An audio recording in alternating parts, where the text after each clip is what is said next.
नमस्कार दोस्तों, आज हम आपको महानंदा नवमी व्रत की पूजा विधि व 2 कथा सुनाने जा रहे हैं। तो चलिए शुरू करते हैं। मार्गशीर्ष मास की शुक्ल पक्ष की नवमी तिथि को महानंदा नवमी के नाम से जाना जाता है। इस दिन को माँ दुर्गा व माँ लक्ष्मी दोनों की ही पूजा की जाती है। हर साल माघ भाद्रपद व मार्गशीर्ष शुक्ल पक्ष की नवमी तिथि को महानंदा नवमी का पर्व मनाया जाता है।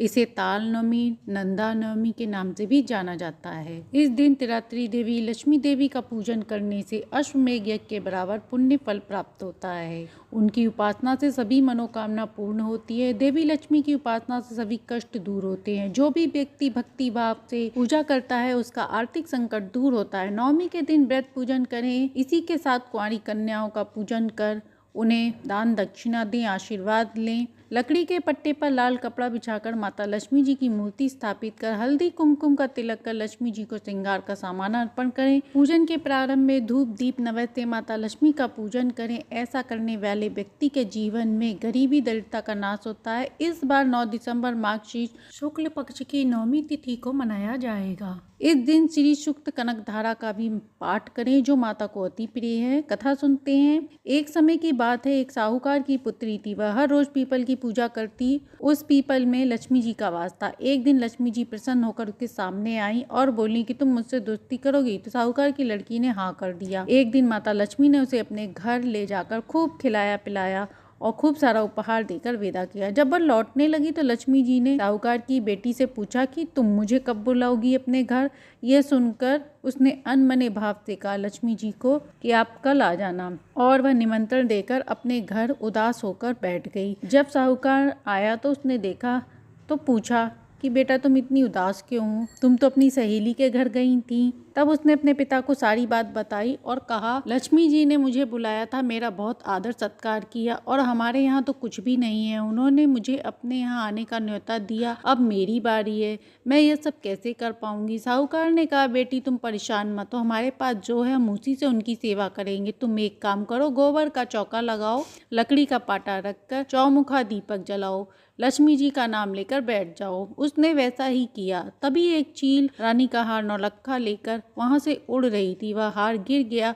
उस हार को लेकर साहूकार की बेटी साल दुसाला कई प्रकार के व्यंजन और सोने की चौकी लेकर आई। थोड़ी देर में लक्ष्मी जी गणेश जी के साथ आई। लक्ष्मी जी उसकी सेवा भाव से प्रसन्न होकर उसे सभी प्रकार के सुख प्रदान किए। हे लक्ष्मी माता, जैसे साहूकार की पुत्री को दिया वैसे ही सबको देना। जो भी व्यक्ति नंदा नवमी के दिन विधि पूर्वक माता लक्ष्मी जी की पूजा आराधना करता है, कथा सुनता है, उसके सब दुख दूर होते हैं, उसे ऐश्वर्य की प्राप्ति होती है। अब सुनते हैं दूसरी कहानी। नंदीग्राम में एक वैश्या रहती थी। वह भगवान शिव की परम भक्ति व नित्य नियम से उनकी आराधना पूजा करती। उसने अपने घर में एक बंदर व एक कुत्ता पाल रखा था। वह स्वयं भी रुद्राक्ष धारण करती और उन्हें भी पहनाकर रखती थी। कुछ समय व्यतीत होने पर भगवान उससे प्रसन्न हुए और उसकी परीक्षा लेने के लिए वैश्य रूप धरकर रुद्राक्ष पहनकर उसके घर आए। महानंदा ने उन्हें अपने घर ठहराया। तभी उसकी निगाह उनके हाथ पर गई और वह बोली आपके हाथ में जो कड़े हैं वो स्त्रियों के पहनने योग्य हैं, अतः आप यह कड़ा मुझे दे दें। यह सुनकर वैश्य ने कहा कि इसके बदले तुम मुझे क्या दोगी? महानंदा ने कहा यदि इन कड़ों को आप मुझे दे देंगे तो मैं 3 दिन तक आपकी स्त्री बनकर रहूंगी। महानंदा की बात सुनकर वैश्य ने कहा ठीक है। तब उन्होंने उसे कड़े के साथ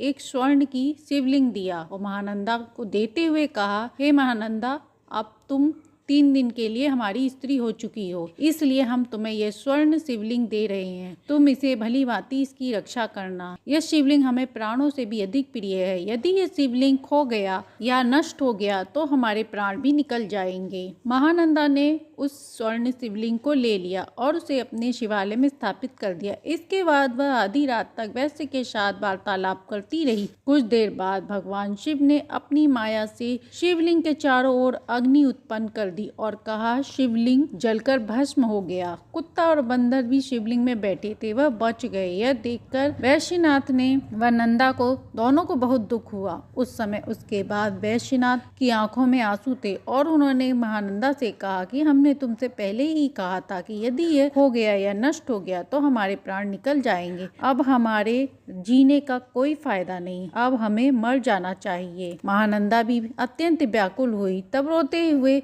एक चिता बनाई। वैश्यनाथ उस चिता में अग्नि जलाकर बैठ गया। महानंदा ने सभी को बुलाकर कहा, हे ग्राम के लोगों, मैं 3 दिन के लिए इस वैश्य की पत्नी हूँ। मैंने इनसे कड़े लेकर प्रतिज्ञा की थी कि मैं 3 दिन इनकी पत्नी बनकर रहूंगी, परंतु आज दूसरे दिन यह सब हो गया। यह मेरा पति बन जल रहा है, तो आज मैं भी इसके साथ अपने प्राण त्याग दूंगी।